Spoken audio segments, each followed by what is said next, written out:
Watch this next video, and then I'll be back on the other side. This is why you should never, as a girlfriend, do wifely duties for your man. I just saw on Facebook this morning, this girl had been with this man for 12 years, right? 12 years. She's now 35. She put him through medical school and and like throughout the whole relationship, she wanted to get married, have kids, but he was like, no, we can't because I'm in school right now. I'm going to give you the wedding of your dreams. This is what you deserve.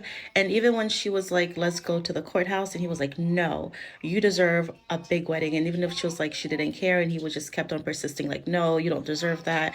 You deserve a big wedding, not a courthouse wedding.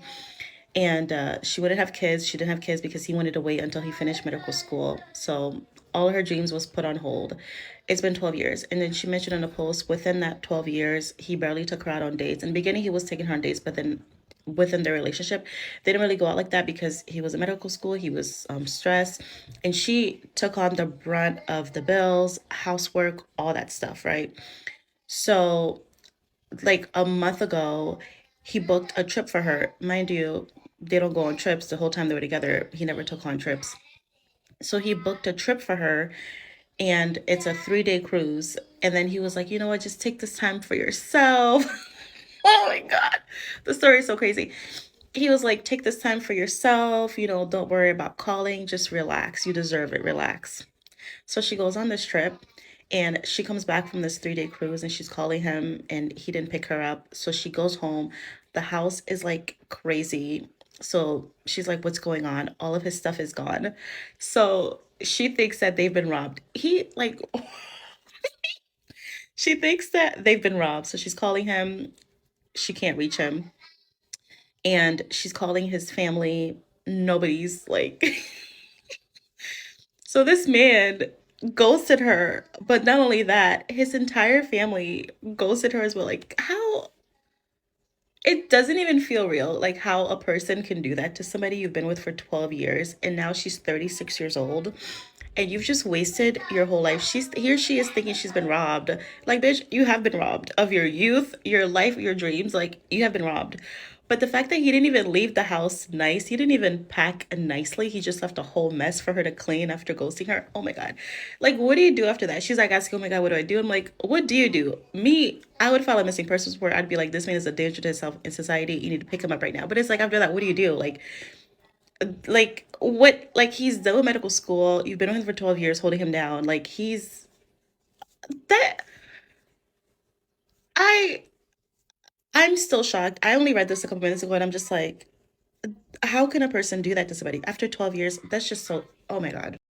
At some point, I'm sure that the woman that was talked about in that video was given the information that she needed, if not explicitly, implicitly.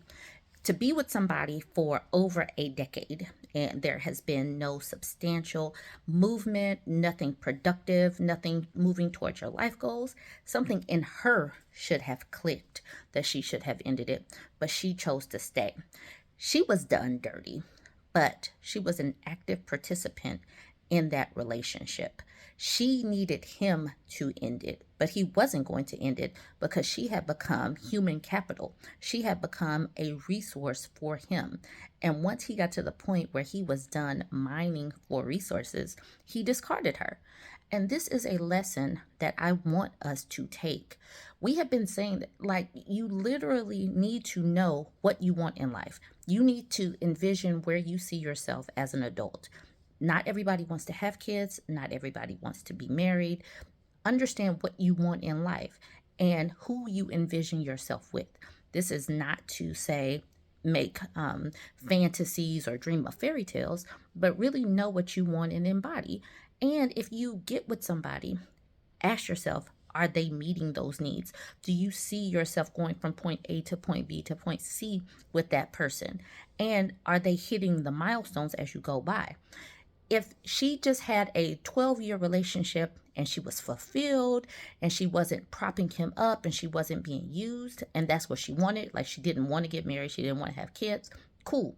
But this woman wanted more. So she should have ended it a long time ago instead of giving her most productive, her most fertile time to a man who just simply cut her off after he was done using her. Ladies, take this as a cautionary tale. Stop allowing, because she was an active participant.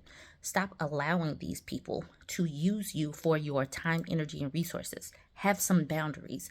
Understand what you want in life and have some boundaries, and understand that being single is better than being in a relationship and being used for your human capital, being used for your resources, being used for your emotional support, emotional labor, and financially as well. So, that is my message for today. Please take heed. Please share this with other people.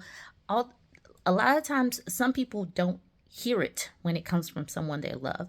But if enough of us keep sharing these messages that it's okay to be single, that it's okay to walk away, eventually maybe we can deprogram some of the programming that we have gotten forever, that having any man is better than being single. So jump in the comments, tell me what you think, like, comment, share.